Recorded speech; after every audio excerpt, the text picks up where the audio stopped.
Hello friends. कल 15 अगस्त है, यानी स्वतंत्रता दिवस, हमारे देश की आज़ादी का दिन। 79 ईयर्स हो गए हैं हमारे देश को आज़ाद हुए हुए। पर आज़ादी का मतलब क्या है?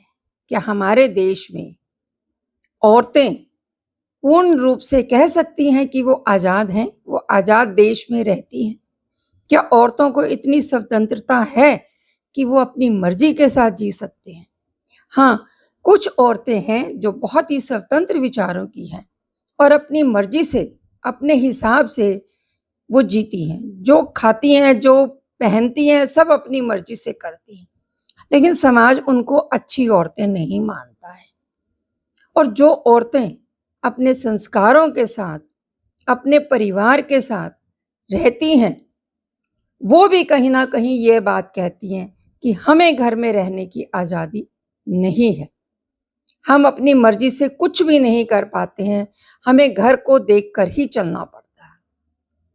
तो आप ये बताइए कि जिस देश में औरतों को आज़ादी नहीं है, वहाँ आज़ादी का क्या मतलब है? क्या कामकाजी औरतें जब शाम को या रात को अपने घर पे आती हैं, तो क्या वो पूर्ण रूप से सुरक्षित होके घर पहुँचती हैं? नहीं, क्योंकि वो डरती हैं, समाज से भी डरती हैं और व्यवहार से भी डरती हैं। जिस दिन हमारे देश की औरतें खुलकर सांस लेंगी, खुलकर अपने घरों में अपने हिसाब से अच्छे तरीके से रह पाएंगी, तभी हम इस चीज़ को मानेंगे कि हमारा देश आज़ाद है।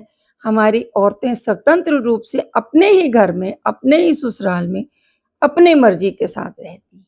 आप इस बारे में क्या सोचते हैं? क्या आपकी सोच भी यही है? लोगों को अपनी गंदी सोच को बदलना पड़ेगा।